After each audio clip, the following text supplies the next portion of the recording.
Hello and welcome to Enlightened Empaths, your community for the spiritually awakened. Today we have a wonderful best-selling author to share with you all. Denise, would you like to introduce her? I would love to. Christie Whitman is a transformational leader, celebrity coach, and the New York Times bestselling author of The Art of Having It All. She's appeared on Today and The Morning Show, and her work has been featured in People Magazine, 17, Women's Day, Hollywood Life, and Teen Vogue, among others. Christie is the CEO and founder of the Quantum Success Learning Academy and Quantum Success Coaching Academy, a 12-month law of attraction coaching certification program.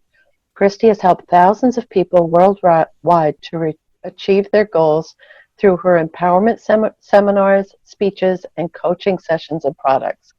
Christie's life-changing message reaches over 200,000 people a month, and her work has been promoted by and featured with esteemed authors and luminaries such as Marianne Williamson, Dr. Wayne Dyer, and Marcy Shimoff. Thank you so much for joining us today. I am so thrilled to be with you both. Thank you so much for having me. We are so excited, and there's so many things we can't wait to talk to you about. I want to jump right in by asking you, what was the catalyst to step away from a life that wasn't as fulfilling, that was kind of mediocre? Because when I was reading about some of your background, and I've noticed a lot of the folks we interview, there was something in their life that was that changing pivot that said, I just can't do it this way anymore. Well, there was a lot of those for me. The first one that really led me on my path, and I'm grateful for the timing of it, was I had accomplished all the things that I had set out to accomplish. I graduated college. I got a great paying career. I was living in Chicago with my best friend. I was having lots of freedom. I mean, I literally was like living the life. I had money in the bank. Everything was going well on the outside. But I felt so unfulfilled. When I was in those moments of quietness, I'm like, is this it? Is this what life's all about? And then projecting, like seeing myself in the next, 20, 30 years, I'm like, oh my God. So I just felt this emptiness inside. And that it was almost like a thirst for something deeper and more. And I went back to what I knew to, be religion, and that wasn't working for me. And I happened to meet a guy that was living in California. He was working for the company that I'd worked for. So we started doing the long distance thing. And I finally decided to transfer to California. And when I got there, he had introduced me to a couple of his friends, one being a hairstylist. And within a couple of weeks of being there, we broke up because I found out that he wasn't a very faithful guy. I used to attract like bad boys. Like I was very attracted to bad boys. And he was my last, I'm happy to say. But when I needed to get my hair cut, I went and saw Janine. And there was something, I just couldn't put my finger on it. When she was cutting my hair, I was just watching her and we're having a conversation, but I was observing her. And she had just this joy. It was like joy bubbles were coming off of her. And I was looking at her going, what, you know that scene in When Harry Met Sally, I'll have what she's having. Yeah. Yeah. That's how I felt. I mean, what is, what is she? So finally, being as blunt as I am, I said to her, okay, what do you do? And she just started laughing and she says, I meditate. I said, you meditate? Now, this is back, 25 years ago. And I certainly did not grow up with people that meditated. And when I thought of meditating, I thought of some kind of guru on the top of a mountain sitting in a yogi position with a long white beard and, oming and things like that. And I was like, meditation? And she said, yeah, I work with a spiritual meditation teacher and I can give you her number if you'd like. But, she totally changed my life. And so I'm literally dialing Melanie's phone number as I'm walking out of the salon because I was so in need. Remember, I was unfulfilled. I come to California and now I've broken up with a guy. So I'm literally in Northern California with not a friend, not a support system, nobody around. And so that was like a real down point for me. And so I find myself within a week time going into Melanie's house. And this was super, super woo-woo for me because there was crystals and, statues of angels and candles all around. And the energy felt great, but I was like, what am I getting myself into? And I sat down on these cushions in her living room and she said to me the words that absolutely changed my life. She said, you create your own reality. Now, again, this is 25 years ago. We didn't have the internet. There wasn't like The tons of, secret. right. Yeah. We didn't have these kind of books out there. And if they were out there, they were in the secret compartment of a bookstore that was not advertised and not, not big they weren't on the front cover or the front table. Right. Right. So that was the first time I'd ever heard that. But when she said that to me, there was something that whooshed through my body, through my veins, through my cells. And I knew that to be true. And then my logical brain kicked in and went, well, how? And she then said, well, you're either repelling things from you or attracting things to you based on how you think. And I thought, how I think? Because that was that moment of like, my thoughts are I am my thoughts. My thoughts are me. I don't get it. What do you mean how I think? I knew I could change my mind. Like, I don't want to go there. I don't want to wear this. I'm going to wear that instead. But to actually have the concept that I could change my thoughts and that my thoughts weren't real, that was like, right? My, what? And so she said, well, do me a favor, go home. We'll schedule another appointment. But for the next several days, just pay attention to your thoughts. And so I did. And I was like literally shocked. I couldn't believe how negative I was about myself, my negative self-talk, about everybody I knew, about God, about everything. I was in a boxing ring, air boxing myself, and trying to box God. And so everything was just critical and judgmental and just condemning. And I was like, okay, this makes sense, right? How do I then change my thoughts? How do I do this? So that really started me on this path and really changed my whole entire life experience. Wow. So you write that through this whole process, you even were able to apply these principles and increased your income 5 times. Yes. So not only do they work for your spiritual self, but they work for your wallet too, which is, in these uncertain economic times is very comforting to hear. You can't compartmentalize energy. That's right. That's right. It's going to leak out like those joy bubbles from your hairdresser into everything you do. Exactly. Well, in my work, I keep coming across people who feel as though life has passed them by, that life has let them down, and that their time is gone. They're kind of past the midlife crisis, and they're just thinking, is this it? What would you say to them? Would you say to them, if you just change your thoughts, it'll change? Or would you say something deeper about the principles that you teach and write about? Well, I would say that if you're still here, and you are, there's still life in you, because we cannot be separated from that which is breathing us, which is our divine self. And so that part of us, which is pure cosmic energy, is the creator, is the life force that's in us, is beating your heart and is pulsating blood through your body. So it's not too late. It's never too late if you're still in a physical body. And it doesn't matter how old you are or what's happened in your past. Like, you have this now moment to wake up to that connection and to start living by your divine design, which is health and well-being and abundance in all aspects, including financial, and to have, creative self-expression, whether it's in a career or a hobby or a piece of art or a piece of music, and to have loving and supportive relationships in all aspects of our lives with all people, our neighbors and our lovers, or our kids and our in-laws. I mean, everything is designed so that we are loving and supportive of each other. And when we're in connection with that divine self, then life becomes passionate and purposeful and exciting and, filled with joy. That's the key, is connecting, I think. Connecting with ourselves, connecting with others, and linking back into what sparks that joy for us in the first place. Absolutely. The first thing for me is when I, when I work with a client is, are they in alignment or not? Meaning, are they in lack or limitation? Because that's not being in alignment. One of the laws that I talk about is the law of sufficiency and abundance. And it's like, if you think of it as like a spectrum, on one pole or one side you have abundance, and on the other side you have lack.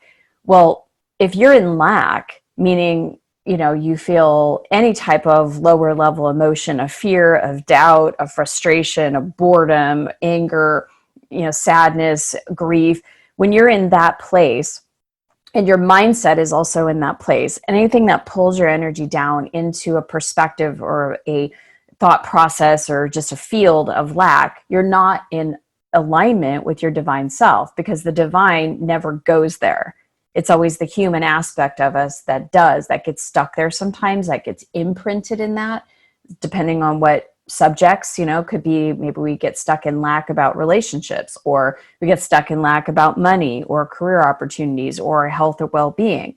But our divine self that is with us in this now moment, and all of our power is now in this moment, is breathing us and is in that place of abundance, of perfect health, of complete abundance and success and passion and all of these type of things. So if we're not there, our divine self is not going to, our co-creative partner is not going to meet us there. So it's us that has to shift and get back into alignment. And a lot of times it's because the energy is so imprinted. It's a habit. It's what we're used to, that when you start to release those imprints and you start to release that lower level energy, what naturally happens is you get back in alignment, because that's who we really are. I absolutely love that, because that kind of leads into my question is, our show is, a lot of our listeners are empaths. That's why we started this. Samantha and I are as well. And personally, I think that this shift that we're going through right now energetically, I'm seeing more and more and more people who they're ready, they're willing to step more fully into their power, their light, and their purpose. It feels like part of this whole global shift we're all going through. But for many, they're being held back by shame or guilt, or trying to evolve into this next better side of themselves, but those old patterns are holding them back. So would be some techniques or some tools that people could use to be able to release themselves from those self-limiting beliefs or restrictions? Yeah, so if let's talk about the perspective of energy, because everything is energy. Modern science has shown that. Quantum physics have shown that as well, proven that everything really is energy. Now, I know a lot of people, especially your audience, have probably heard that a dozen thousand times, right? Everything is energy. But when we get it as a concept versus when we live from that, that's a very different experience. So understanding that everything is energy, including those feelings of shame or guilt or, whatever it is, that we are energy as a human being. We are energy receivers, meaning that we have to receive in energy. And because we have trillions of cells, and each one of those cells has receptor sites that are always kind of like our bodies needing liquid to survive, needing food, needing to eliminate. These are functions of the human body.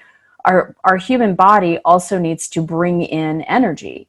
And it a lot of times it brings in energy. And that's why, empaths a lot of times find themselves having to isolate and not be around a lot of people, because they pick up on the energy of other people so easily. They can pick up on the fear, they can pick up on the frustration or sadness of other people.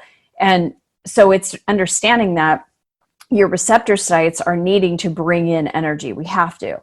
And so when you can come to a place where you're the one choosing deliberately what type of frequency and energy you want to bring in, if you're saying to the divine self as you're waking up in the morning, saying, today I want to receive in joy into every single cell in my body, and you just feel yourself being filled up, like all of your cells just being filled up with that frequency of joy. It's always us that has to ask. It can't be imposed on us. It's not an assertion-based universe. It's an attraction-based universe. We have free will. And so when we use our free will to say, I want to feel joy today, or passion, or love, or whatever it is that we want to feel ourselves being filled up with that joy. And then when you're filled up, right? And then something happens. Maybe you have that habitual way of thinking or feeling, and all of a sudden you feel shame.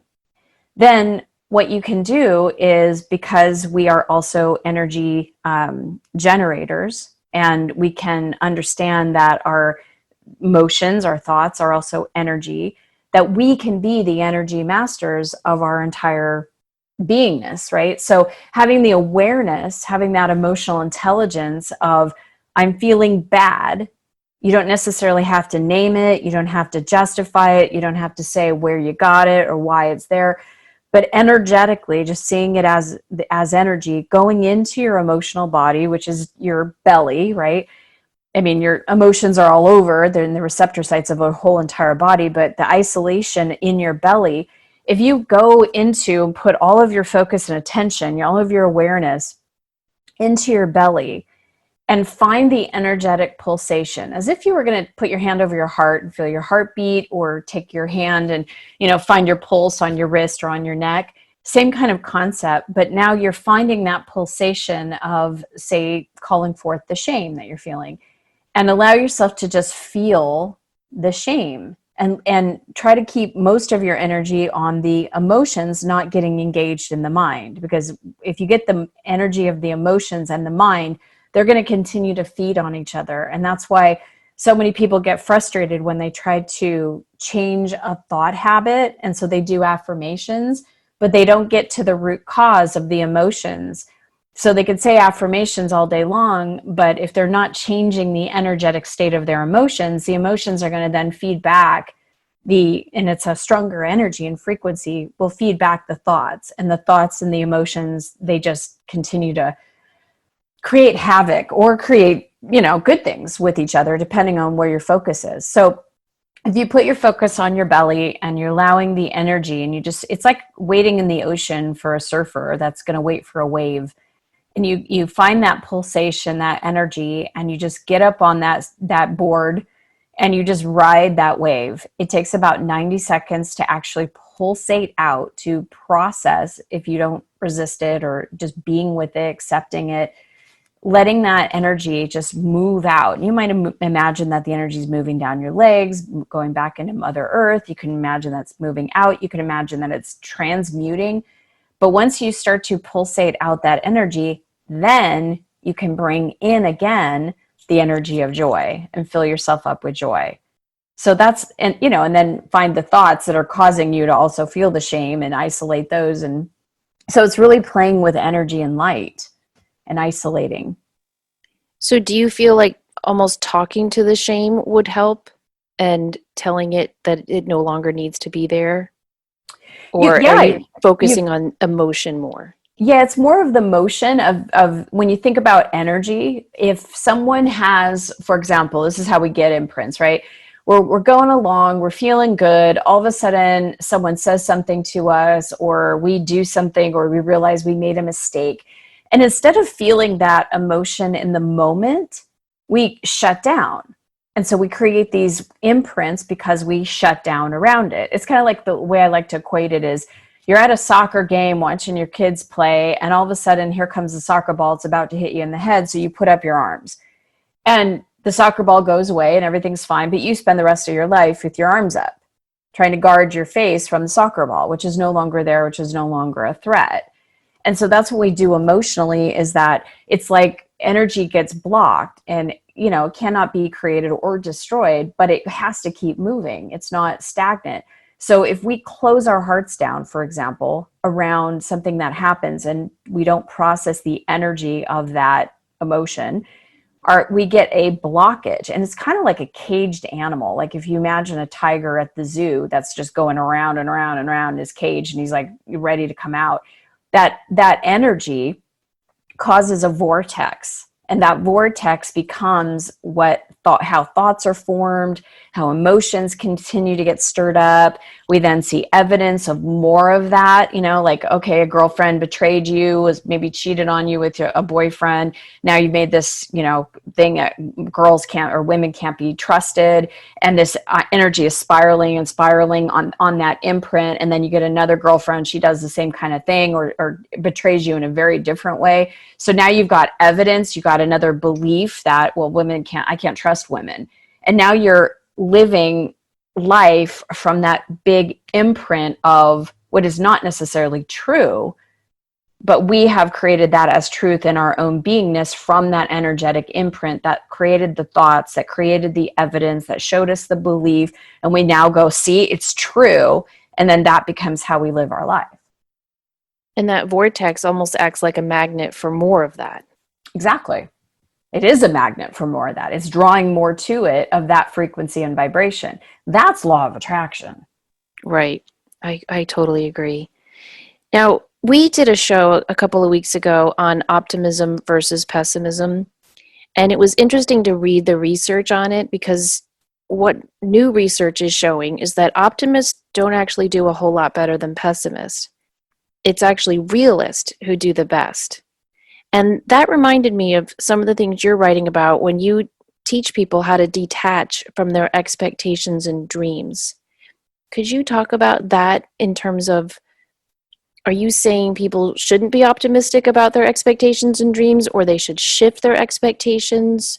Or are you talking more about shifting into a energy of allowing the universe to present to Exactly. you what it's there? Yes, exactly. So let's give a practical example. So when I was wanting to have a partner, right, to have someone to share my life with, I was very clear about what I wanted, what I didn't want, the qualities, characteristics. As a matter of fact, I had a scroll of characteristics. And so I was very attached to the type of person that I wanted to be with and the quality of person that I wanted to be with. But what I was not attached to is who it was, when I was going to meet him, how I was going to meet him, the timing of when it was going to happen, where we were going to live, any of that stuff. And so obviously what he was going to look like, no idea. So I just knew that I wanted to have someone in my life. And the reason I wanted to have someone in my life is because I wanted to be able to share connection and love with someone and have, experiences that I can share as my companion through life. And knowing that because I wanted to have connection and love, I had to first feel those feelings. So I practiced bringing in the feeling of connection and love within myself so that when I did meet him, I wasn't like desperate for love and connection. I was coming from a fulfilled place. So as I was along my path, meeting people and stuff like that, I would be like, oh, is that him? No, wait, that's not him. Who's that? That's not him. So it was moments of like feeling like, ooh, like wanting to grasp on to that guy because maybe that's him. And that was in those places where I needed to just detach and allow. And really when I met Frederick, my husband, 13 years ago, almost 14 years ago now, I was so in a place of being connected to myself and in love with myself, not from an egoic place, but just really appreciating who I was and what my life was like. And when I met him, it was so divine that he was literally standing in front of me in a line at a personal development conference. They said, pick a partner. He turned around. The first words he ever said to me is, will you be my partner? So I always tell him, be careful what you say. But I was very detached in the fact that if it was him or not, or when I was going to meet the person. So I had this idea, I had this desire, I had this, wanting, this intention, but the detachment came in all of the details, the how, the who, the where, all of that kind of stuff. And that's where I feel we have to then allow, because the universe has a bird's eye view of our lives and knows what's best in the timing and all of that. See, and there's the rub, I think, is that energy of allowing. I think that's where most people get stuck. I just got Yes. an email from a listener. I was talking to Denise about it before this morning, and it really touched my heart. She was writing about how she's done everything to connect with her spirit and her intuition. And she must have repeated 3 times in the email, I want it so badly. And I thought, oh, that's why it's not happening, because you want it so badly. And I think that's so hard when you legitimately want something, you've done the work for it, and it's not happening. I think that's where people get lost in the whole law of attraction thing. Well, and I agree. And here's why. Because let's talk about, we kind of started the conversation between lack and abundance, right? So if you think of it as a spectrum, you've got lack on one side, abundance on the other, and the doorway into abundance from lack, because there's got to be that tipping point, is satisfaction.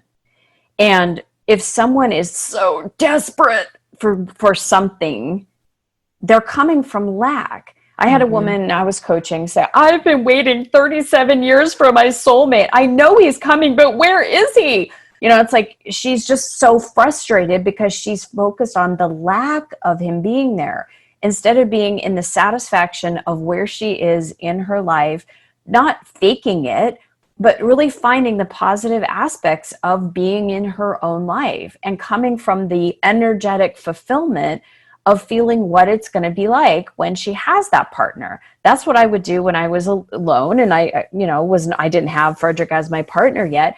I knew that obviously I can't be feeling desperate. I can't be feeling lonely. I can't be feeling, oh my God, I have no connection to someone.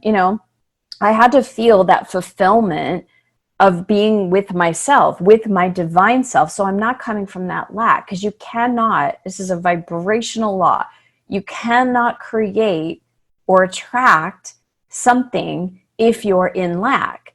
Because if you're in lack, it doesn't matter if it's a man or money or whatever it is someone desires or wants.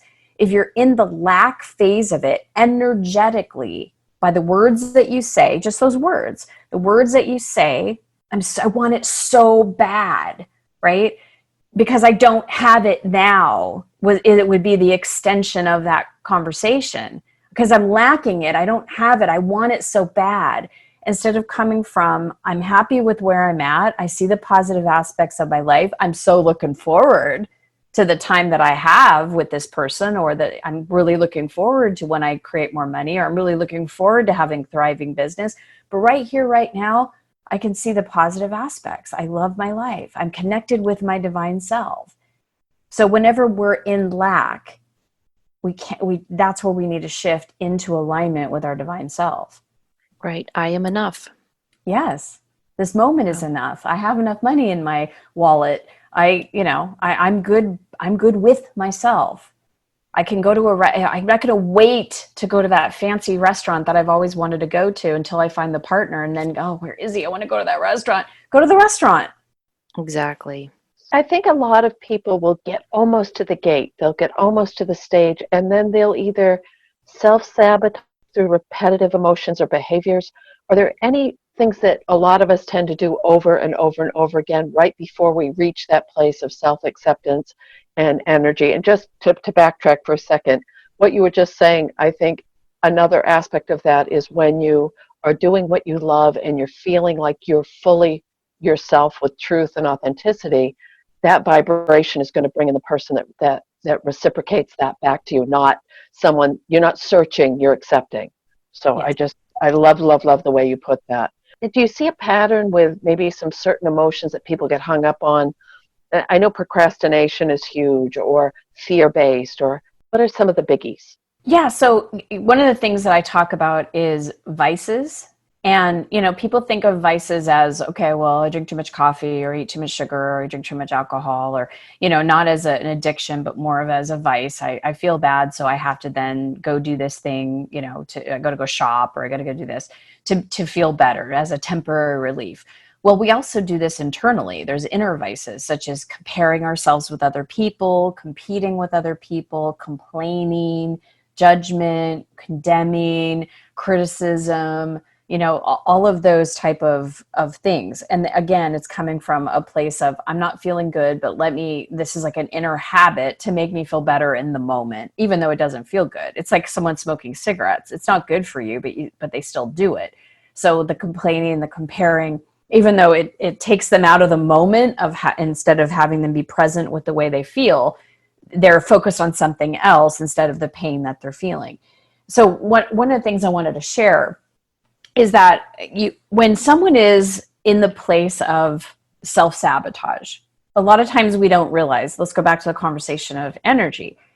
If you're going about your life and all of a sudden you're feeling excited about something, or you're feeling joyful about something, you're feeling positive emotions, which are our natural way of being, which is we're supposed to thrive and feel good and be able to process the energy, because life is, on planet Earth in these physical human bodies, it's polarity. So there's going to be ups and downs. There's going to be left and right. There's going to be lack. There's going to be abundance. There's going to be fear. There's going to be love.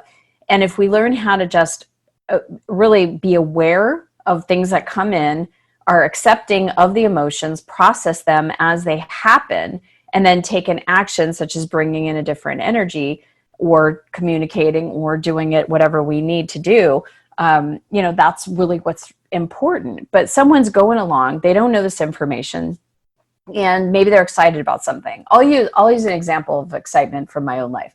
I remember when I was about 6 years old, and I was at a day camp in the summer, and there was a horse. Now, I had never seen a horse before. My parents aren't horse people, and I'd never been that close to a horse. And they told us little girls that we were going to be able to get on the horse. And I thought I was going to come out of my skin. I was so excited because this big, beautiful, majestic creature was in front of me, and I get to sit on it. Oh my God, I'm raising my hand. I want to be one of the first. So they put me on the horse, and they didn't have a saddle. It was bareback, and they put two little girls. We were very little. The horse was very big. Put two little girls in front of me. So I'm in the back, and I remember that moment of being on the horse for the first time and being so high up and looking at everything and petting, just like, you know, the feeling of just petting this horse and just the moment of it. And all of a sudden, without me knowing, a dog comes by the horse, scares the horse bucks up.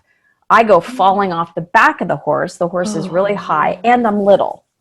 I go bam to the ground, right? Completely. And then the two little girls go boom, boom on top of me. So we all get up, and I can't breathe. Like, for the first time ever in my life, I got the wind knocked out of me, and there was no breath coming in my body. It was, you know, like I couldn't get any breath. And because nobody around me was there to comfort me, right? The counselor's like, she'll be okay, tapping me on the shoulder, like real compassion, right? I literally was terrified. So I didn't know this imprint. Here I am, so excited. Anytime I was in my adult life, even going towards a dream or a desire, and felt myself get excited, I would kick in and I would sabotage myself. Because if in my subconscious, if I got that excited, I might die. Wow. So I would get to a place where I was going to get an award for something, and I was like, everybody was sure, and I was like super excited, and then boom, because out of self-protection. So until I released that imprint, that excitement means death, now I'm allowed to I allowed myself to feel the energy of excitement and to jump up and down for things and get excited again. But I wouldn't for years because I thought I would die. Wow. Right? So an equation of anything, you're feeling joy, you're so in love, you're so happy, you're joyful, and all of a sudden you're driving in your car, you're singing a song, you look over and, is that my boyfriend with my best friend? Whack. It's like a bushwhack. That joy, oh my God, if I ever feel this joyful again, I'm going to be betrayed. So we're smart human beings. And yet at the same time, very illogical. It's sometimes that, 1 + 1 = 2, of course. But a lot of times we see that and like children that have very concrete thinking, if daddy doesn't show me love in this moment, that means daddy doesn't love me. We create these concrete decisions that joy means pain without knowing that we're doing it. My son, when we started this homeschooling thing, when we were, all in COVID thing, and my husband took over kind of like doing their homeschooling. And my son, Alex, my oldest, he's 11 now, was wanting him to give him the answers. And my husband was like, no, you got to come to your own answers yourself. Like he knows how intelligent he is. So they were kind of butting heads. So that night, I was saying to him as I was tucking him into bed, rubbing his back, I said, do you know how loved you are? And he goes, by you? And I said, well, what does that mean? And he goes, I don't think daddy loves me. And I go, really? What would make you say that? He's so hard on me with school. And I said, do you know why he's hard on you with school? No. And I said, because he loves you, because he knows that how intelligent you are, and that you could come to your own answers, and that daddy already knows the stuff that you're doing, but it's up to you to learn it so that you have that life skill. And I said, and you know how dad takes you all to your soccer games and takes you all these different tournaments, driving you all over Arizona and drives you to all these different birthday parties and cooks you the most amazing food. And I mean, I went on, and I go, you know why he does all that stuff? And he goes, because he loves me. Yeah. But in that moment, as a child, with our concrete thinking, had we not had that conversation, my son, Alex, might have thought, my mom loves me, my dad doesn't. Shut down. And that effect of that decision creates an imprint. So maybe he doesn't trust men, or maybe he can't find good, we don't know how that would have been in his life. Maybe you had a partner that, now he doesn't trust because he doesn't think he cares about him, or a boss, or, it could have affected other areas of his life. But that decision that my dad doesn't love me was very short-lived, because then he could see a different perspective. So that imprint wasn't allowed to be made, thankfully. Good parenting. Yes. Thank you. But some of us were raised in where we were marinated in negative imprints, either from parents or even religion, I think, can do that sometimes. Yes. We're all sinners and going to hell and all that. What I'm hearing from you is that the way to erase these imprints is to first recognize them and then give them the validation and attention and credence they need by feeling them. And then emotionally release them through visualization, like visualizing that imprint leaving your body. I just want to make sure I'm following that correctly. You've got it. And really feeling it, because if you're really coming from a place of everything is energy. So let's use the example of my son, Alex. Say that he did go into an imprint and he went, Daddy doesn't love me. And he shuts down around that. That's an imprint. It's now a belief, right? He would have continued to create more butting heads with his father, that kind of thing. So now he's a 30-year-old, 40-year-old, maybe 50-year-old man. He's having problems in relationships, right? So here he is today, and he now remembers that time. He remembers that time of Daddy doesn't love me. And he, in this now moment, shifts that perspective and says, no, my dad did love me. My dad showed me this and that and that. That imprint energetically, you can imagine that is just releasing from the body as energy, flowing out of the body, flowing out of the mind, and then bringing in the energy of the truth, of love, of respect, of, the energy that you do want to feel about it. And let that energy flow in, and then feel your body, feel your whole beingness expand in that new decision. It's like unhooking anchors from a human being. Oh, that's a good visual. Well, what if it were Alex? What if it were another little boy named, I don't know, Billy, and his dad didn't love him, like seriously didn't love him? What would you recommend for someone like that to release the anchor? Yeah, so I have clients like that. I have a woman that realized that she never knew ever, and she's in her 60s, never knew love, never knew anybody to love her, never felt loved, and had evidence of her mom even saying, you're unlovable. I mean, because there are, unfortunately, people that are very disconnected and say horrible things to people, especially ones that they are in the influence of. A mom and a dad saying something, you'll never amount to anything. Who do you think you are? You're not lovable. These things are huge imprints in a human body, psyche, emotions. And yet there's a way to unwind it. It's like a big ball of thread, like if you're trying to unwind it, or if you ever had a piece of jewelry where the necklace got wounded up and you have to kind of unwind it and kind of try to get the knot out.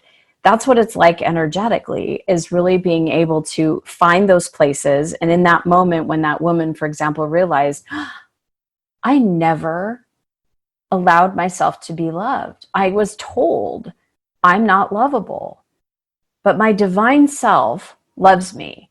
If I know that to be true, which there's no other way for me to know that to be true other than to have faith and to start feeling it, where we then put our focus on feeling how and allowing ourselves to be loved. And sometimes it's very uncomfortable because we don't know that feeling.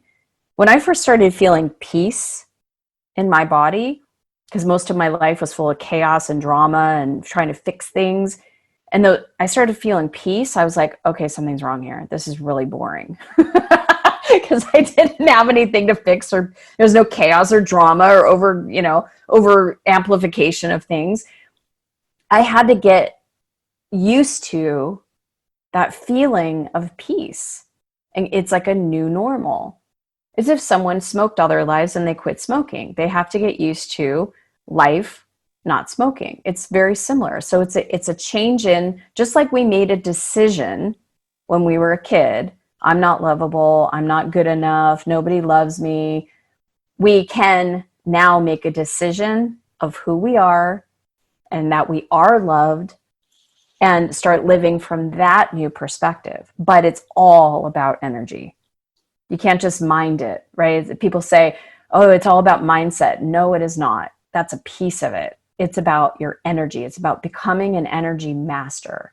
And I think it's about patience, because if it took years for those old tapes to be imprinted, it's going to take time for them to be unprinted. And I think people need to be patient with themselves through that process. It really depends on the resistance. Because if someone really finds, like, I'm not sure if you guys knew this or if you're aware of this, but I also channel the council, and they're kind of ascended masters that come through me. My consciousness goes out. When the council, because they're infinite intelligence, they're working with a client 101, they can, and I've seen them do this many times, well, they'll say to that person, you have this imprint when you were 5.5 years old. And the person's like, oh my God, that's when I started getting sexually abused.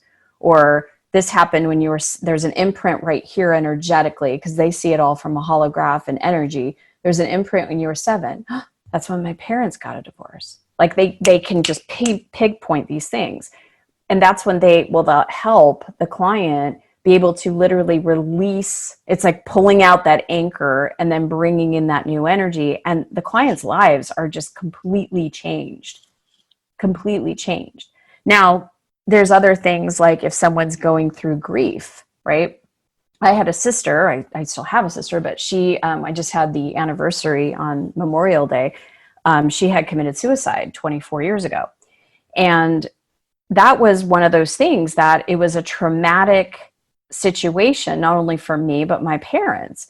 And so it wasn't like, oh, okay, I got this bad news, or I got this email, that email frustrated me, so I got to process the energy, bring in the new energy, now I'm fine. That was a wave after wave of grief, of anger, of shock, of then hearing it from my mom and dad and seeing what they were going through. So it was a constant having to process that energy and that release so that it didn't get imprinted into me, so that I'm now a, bitter person, or I'm angry at my sister, or, I can't connect with her because I'm so closed off and closed down that I'm afraid to love again. So it was a commitment that I made in that moment, knowing what I knew, to release all and every imprint. Now, if it's something like from a childhood, there might be layers and levels to it, right? There might be, if someone say for example, was verbally, mentally, sexually abused, right? They may process the energy, and then another memory will come up with that created a different imprint, and then it's releasing that. So it just really depends on the person, the situation, the history, the way they perceived it, the decisions they made about it. But the great news is that it is all energy, and it can be healed, and it can be transformed and transmuted if you allow it to be, and you are willing to connect with your divine self that's breathing you, which is the source of all energy, that has our treasure chest with it, and is the source of all well-being and abundance and connection and everything that we desire. Beautifully answered. Thank you. So a lot of people are at the point where they know they're ready to make a change. They know their life isn't where they want it to be, or their relationship, or their job, or whatever it might be. What would be a first step for folks? Well, I always say that, when you recognize contrast, and this whole situation with COVID and everything, what the council was saying is that when this first started, I went to the council and I'm like, what gives? Like, what's up with this? This is nuts. And I don't understand. And what they said is that it's an amplification time. When you think about it, every single person has to adhere to, because whether they know about it or not, has to deal with energy and universal laws and, the things that govern this universe. Most people aren't even aware of it. But what we do have is free will and choice as we work with the universal laws, as we work with our life. This is on a bigger scale, where every single human being, doesn't matter if you're a celebrity or an athlete, if you're a stay-at-home mom, if you're a man or a woman, what religion you're in, what country you live in, it was global. For the first time ever in the history, it's global. And so we're all kind of in the same situation. Some are different degrees, But what was being amplified was different for each person. And what was being amplified, or is being amplified for each person, we still have our free will and choice. So for example, you could have one person that has a very bad relationship with money, is always worried about money. Then this happens, they lose their job. Now they're even more worried about money. This is an opportunity to really turn that contrast into what you do want. And I'll talk about that in a minute. Someone that is wanting a life partner, and they've been waiting and waiting and waiting for the soulmate. They live at home. Now they're in lockdown. They're not supposed to see any people at all. And now they're really, really lonely. I mean, it's amplifying that.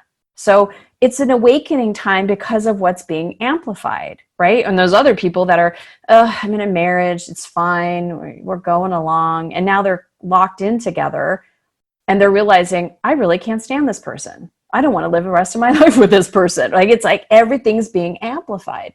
So with this amplification, with this contrast, you want to, the first starting point is you got to get clear. You know what you don't want. And focusing on what you don't want will keep you creating more of what you don't want. So it's important to ask yourself, what do I want?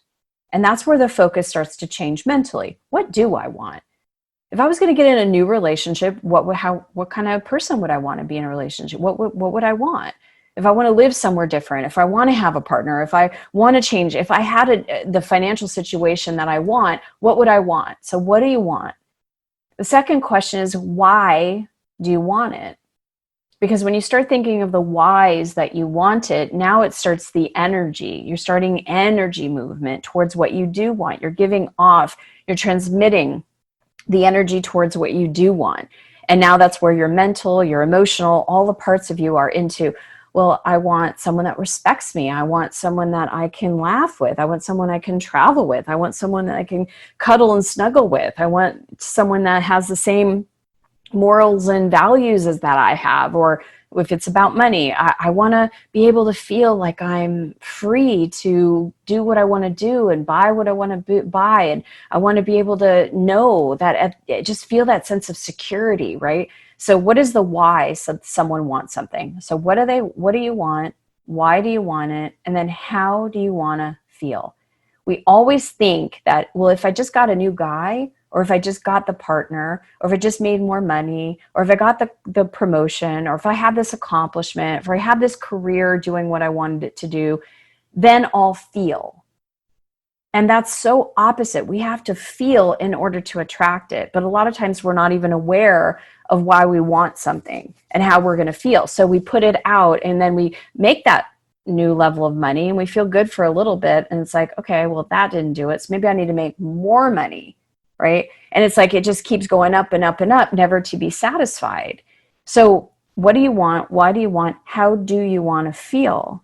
And in that space of, I want to feel free. Okay, well, you are living and breathing right now with your divine self. It's beating your heart. It's breathing you. It's doing all sorts of stuff in your body you don't even have to think about or worry about. All the stuff that your kidneys and your digestion and your liver and all this stuff is going on that your life is doing for you. That's also the source of your energy of freedom. So all you have to do is ask to feel freedom and allow like this waterfall of energy of freedom, or a raise of energy of freedom, to fill up every single cell in your body, and then consistently be in the vibration of that. Regardless of what the situation is in the outer reality, be in the vibrational energy of that. Then you change your situation, circumstance, and everything out, because it is a spiritual truth. As above, so below. As within, so without. And then from there, it's important to watch what you say, because after you go through this, okay, what do I want? Why do I want it? How do I? Then you start speaking words of can't and should and don't, and I don't want this, and so our words that we say start the whole entire creation process. I'm not biblical at all. I'm definitely not a religious person, but in the Bible, it says, in the beginning, there was the Word. And our words are like our wands. They have absolute creative power. And our words can either create more of what we want or create more of what we don't want. Because a word, when you think about what a thought is a series of words. And a thought over and over and over again creates a belief, and we create from our beliefs. So the whole entire creation process starts with our words. So let me just give a practical example. Right now, with everybody going through, the pandemic or just even coming out of it, and some are still in it because they're still in lockdown. When someone is saying, and I see this a lot with like celebrities and stuff like that, oh, I miss this so much. I miss seeing my sisters, or I miss getting a pedicure, or I miss going to a restaurant, or I'm really missing watching my kids play sports. When you're saying the word I miss, you're in lack. You're not in satisfaction. You're not in abundance. You're in a place of lack. So yes, you probably have an awareness that you miss something, but if you shift those words and shift your awareness to, God, I am so looking forward to going to a nice restaurant on a date with my husband. I am so looking forward to getting a pedicure. I really appreciate being outside watching my kids play soccer. I really appreciate going to a sporting event. I really appreciate going to a live workshop where I can actually hug people and have that type of community. You see the difference between I miss and I appreciate or I'm looking forward to? Yeah, it's a much better energy. Well, tell people you have a free 30-day program to help them learn how to do this that they can find at watchyourwords.com. Can you tell listeners about that? Yes, and thank you for that. I have got asked for years and years and years, like, how do you start? I mean, when you start working with energy and everything is energy, it can be very overwhelming. So how do you start? I mean, when I first started my self-awareness, when my meditation teacher said, watch your thoughts, I was like, what? I mean, it was so overwhelming. But what we do have control of, nobody puts words in our mouth. We have control of our language. But most of us have learned language from our parents and caregivers and teachers, and they just didn't understand that a lot of the things that they said and now we say are rooted in lack. People are constantly saying, oh my God, I don't want to gain weight. I don't want to go there. I don't. Well, what do you want? Instead of saying what you don't want, say what you do want. So I came up with 30 words and phrases that literally are mired in lack and limitation that pull our energy down. And when it pulls our energy down, it creates this momentum and this spiral effect where we stay stuck in what we don't. But just by changing your words, it opens up your energy field and you start moving into the area of what you do want. But in the moment, you feel the relief of feeling better. It's 30 videos. They're all very short. You get one delivered every day for some of them are 2 minutes, some of them are 4 minutes.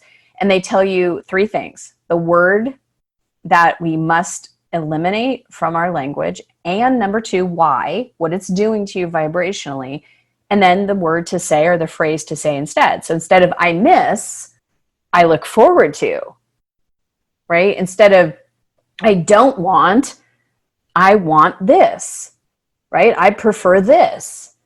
So these are short little things that are just, it's like little bite-sized pieces of information that'll help you along the way to start understanding really who you are as an energy being, and so that you can become an energy master of your own life. So if you guys want to check that out for free, it's watchyourwords.com.